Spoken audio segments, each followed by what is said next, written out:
तो ये लोग जो बोलता था कि प्रियंका गुप्ता में इतनी टैलेंट है, वही चला रही है, उसी के फेस पे चलता है, ये सब एक बेकार की बात है। बिल्कुल बेकार की बात है। अगर ऐसा चलना था तो उसके सारे फ्रेंचाइजी बंद क्यों पड़ा? चलना। राजधानी पटना में स्वरोजगार की दिशा में कुछ दिन पहले प्रियंका गुप्ता एक ऐसा नाम है जो काफ़ी धमाल मचा चुकी थी। ग्रेजुएट चाय वाली के नाम से आप सब लोग राजधानी पटना के वासी और बिहार के वासी जानते हैं कि प्रियंका गुप्ता ग्रेजुएट चाय वाली, लालू प्रसाद के यादव के घर पे जाना हो, चाहे म्यूनिसिपल कॉरपोरेशन के साथ उनका अनबन, सभी लोगों ने देखा सुना। अभी हमारे साथ फ्रेम में जुड़ रहे हैं बैजू गुप्ता, जो कि उनके बिजनेस पार्टनर थे। इनके साथ किस तरीके से वो धोखेधारी करती है, ऐसा इनका इल्ज़ाम है, और इन्होंने बुद्धा कॉलोनी थाना में जाके बाकायदा एक आवेदन भी दिया था। उसके बाद की पूरी प्रकरण क्या हुआ, नहीं हुआ, क्या प्रियंका गुप्ता अभी कहाँ है, सारी बातें पे हम चर्चा करेंगे। बैजू जी, सबसे पहले बहुत स्वागत है। थैंक यू सर, आपका भी। बैजू जी, क्या हुआ? आपने एक आवेदन दिया था बुद्धा कॉलोनी थाना में कि प्रियंका गुप्ता आपके साथ चीट करके आपके सारे सामान को आपके एब्सेंस में बेच के भाग गई, आपका पैसा भी नहीं दी। क्या हुआ अभी, उसके बाद आगे क्या हुआ? आगे प्रक्रिया ये हुआ है कि कोर्ट से जो नोटिस गया है उसके पास 2 बार, हाँ। तो जिस एड्रेस पे नोटिस गया है उस एड्रेस पे अब वो नहीं रहती है। अच्छा। हाँ, वो नोटिस वापस आ गया कोर्ट में। अच्छा। पुलिस ने यही रिप्लाई में दिया है कि हम वहाँ पे गए नोटिस लेकर के, हाँ। तो कहना है उनका कि ये रेंट पे रहती थी, अब वो नहीं रहती है। तो बात वहीं पे ख़त्म हो गई।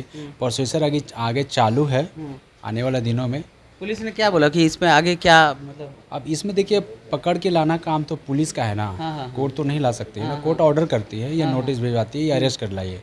पकड़ के लाना पुलिस का काम है, और अभी वो कहीं दिख भी नहीं रही है, बिहार से गायब है। जब तक थे साथ में तब तक तो सब कुछ ठीक चल रहा था। कितना पैसा तकरीबन आपका ली?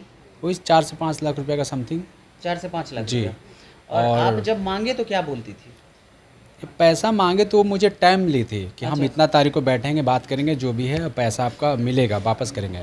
उसी के बीच में 29 तारीख को, जो आपको हमने बताया 1 साल हो गया समथिंग, उसी के बीच में 29 तारीख को ही ये पूरा सामान गाड़ी लेके आए, 2-3 लड़के थे उसके साथ में, और सामान लेके चले गए। जैसे मुझे मार्केट वाला या वहाँ के जो ऑनर थे शॉप के, उन्होंने मुझे बताया फ़ोन करके, तभी मैं अपने घर पे जहानाबाद में था।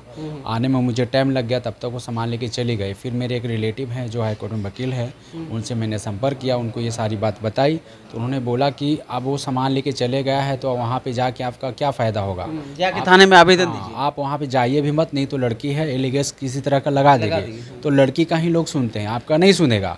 तो आप मेरे ऑफिस में आइए। हम उनके ऑफिस में गए, मिले, फिर उन्होंने जो घटना हुआ मैं बताया। उन्होंने एक आवेदन टाइप किया और मुझे बोला कि बुद्धा कॉलोनी थाना में आप दे दीजिएगा, और क्या आगे होता नहीं हो तो हमसे संपर्क कीजिएगा। एक बात बताइए बैजू जी, जब प्रियंका गुप्ता का ग्रेजुएट चाय वाली का ठेला चलने लगा था, वो सुनने में आया कि बहुत लोगों को फ्रेंचाइजी भी दी? फ्रेंचाइजी सुनने में तो आया था, दे रही थी, लेकिन मैं आपको हकीकत बता दूं कि उसको 3-4 फ्रेंचाइजिंग दिए थे चंपारण में, बेतिया में। मैंने खुद उनसे संपर्क किया तो बोले कि भैया 2 महीना में मेरा बंद हो गया है। रीज़न है, उनका कहना था कि एक बार आते थे लोग, चाय पीते थे, सेल्फी वगैरह लेते थे, उसके बाद नहीं आते थे। तो उनका भी नुकसान हो गया, क्योंकि आप फ्रेंचाइजी चाहे तो पैसा लेके दे दीजिए या फ्री में दे दीजिए अपना नाम कमाने के लिए, लेकिन वो चलना चाहिए ना। आप ही मान लीजिए 10 लाख रुपए इन्वेस्ट कर देते हैं और नहीं उसमें प्रॉफिट होगा, सेल नहीं हुआ, तो आप वहाँ बैठ के क्या कीजिएगा? तो एक बात बताइए, प्रियंका गुप्ता जब पॉपुलर हो गई, उनका सब कुछ चल रहा था, तो धड़ाम से इसे गिरा कैसे? बिजनेस मतलब होना बंद क्यों हो गया? बंद हो गया कि हम 2-3 महीने के लिए नहीं रहे थे, जो हम आपको पहले भी बता चुके हैं कि किसी मैटर में मुझे फंसा दिया गया था, तो हम 2-3 महीने के लिए नहीं रहे। तो 2 महीना तो ठीक ठाक चल ही रहा था, वो कंट्रोल कर ली थी। तो उसको लगा कि हमको सब किया कराया मिल गया, रेडी है, अब हम इसका ऑनर हो गए अकेले का, वो तो है नहीं। उसके मन में कुछ ऐसा पाप चलने लगा। उसी के बीच में फिर हम आए और उससे चला नहीं, क्योंकि रेस्टोरेंट सबसे नहीं चलता है, इसमें मेन पावर की ज़रूरत होता है।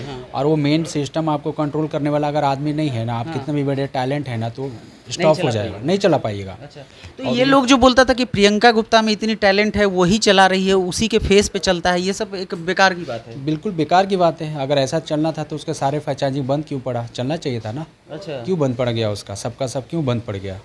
चलना चाहिए था। देखिए दर्शकों, तो देखिए जैसा प्रियंका गुप्ता के एक्स बिजनेस पार्टनर का सीधा सा आरोप है कि प्रियंका गुप्ता के टैलेंट पे ग्रेजुएट चाय वाली का ठेला नहीं चल रहा था, ये चल रहा था इनके पोटेंशियल वर्क पे। इनके ये जो काम करते थे, मैन पावर को जिस तरीके से ये बांध के रखते थे और सारी चीज़ों को अंजाम देते थे, लेकिन इनके एब्सेंस में प्रियंका गुप्ता फ्लॉप हो गई, उसका बिजनेस सारा ठप हो गया। और ऐसा सुनने में आया कि प्रियंका गुप्ता ने 2-3 जगह पे फ्रेंचाइजी भी दिया था, वो भी बंद हो गया। अब पता नहीं जो फ्रेंचाइजी लिए थे उनका अभी क्या है हालचाल, मुझे नहीं पता। और हालांकि हमारे कमेंट बॉक्स में कुछ लोगों ने ये भी कहा कि फ्रेंचाइजी लेके फंस गया वगैरह, ऐसा कुछ मैंने देखा था।